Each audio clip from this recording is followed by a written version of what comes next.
नमस्कार। मैं आज आपके साथ बात करने जा रहा हूँ हमारे जो बच्चे हैं उनके ग्रीष्मकालीन अवकाश का हम किस प्रकार से सदुपयोग करें उस संदर्भ में बात करने जा रहा हूँ। क्योंकि अपने राजस्थान में और उत्तर भारत के लगभग सभी स्थान में भारत लगभग 20 जून के आसपास तक छुट्टियां रही। इन छुट्टियों में हमें बच्चों को किस तरह की लाइन में डालना चाहिए ताकि बच्चे कुछ नई स्किल डेवलप कर सके, कुछ सीख सके। इसमें मैं मुख्य तौर पर, क्योंकि गर्मी ज्यादा रहेगी तो आउटडोर एक्टिविटीज इस समय करना स्वास्थ्य के लिए भी हानिकारक हो सकता है। तो indoor activities as like computer, इसके अलावा अपने इंग्लिश स्पोकन बच्चों को लर्न करवाने के लिए सिखा सकते हैं। उसके अलावा स्किल डेवलपमेंट में डांसिंग, सिंगिंग और हॉबी के हिसाब से बच्चों को स्किल डेवलप करवा सकते हैं, जिससे बच्चा इन 1.5 महीने की छुट्टियों में अपना कुछ स्किल डेवलप करके निकलेगा और कहीं ना कहीं ये स्किल उनके आगे जाके काम आने वाली है।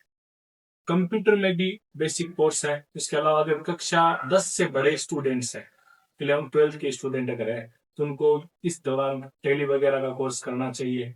और 5th-6th के बाद में अगर हम बच्चों को इंग्लिश स्पोकन की तरफ रुझान डालते हैं तो कहीं ना कहीं फ्यूचर उनके ओरिएंटेड एक कोर्स हो जाता है इंग्लिश स्पोकन का।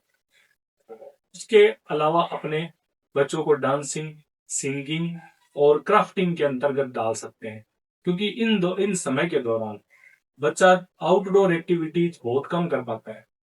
क्योंकि सुबह 8 बजे से ही सूर्य की किरणें बहुत तेज हो जाती है और शाम को, रात को लेट तक बहुत ही ज्यादा गर्मी पड़ती है। तो इंडोर एक्टिविटीज यहाँ पर बहुत ज्यादा फायदेमंद साबित हो सकती है।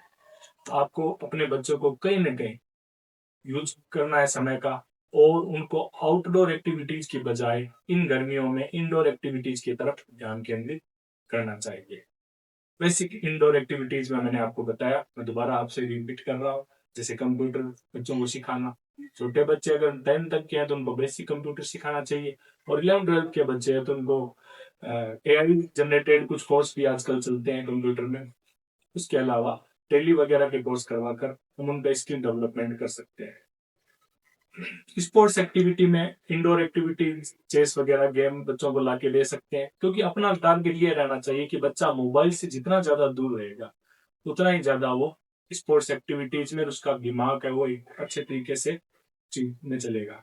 इंग्लिश स्पोकन भी आने वाले फ्यूचर के लिए, क्योंकि वो वर्ड ओरिएंटेड है। दुनिया के अंदर पूरी अर्थव्यवस्था हमारे सामने खुली हुई पड़ी है, और उस खुली हुई अर्थव्यवस्था में जब तक हम अच्छी इंग्लिश स्पोकन करना नहीं जानेंगे तब तक कहीं ना कहीं हम समाज में पिछड़े रह जाएंगे। तो स्किल होना बहुत जरूरी है। उसके अलावा हम यहाँ पर क्राफ्टिंग की भी बात कर रहे हैं।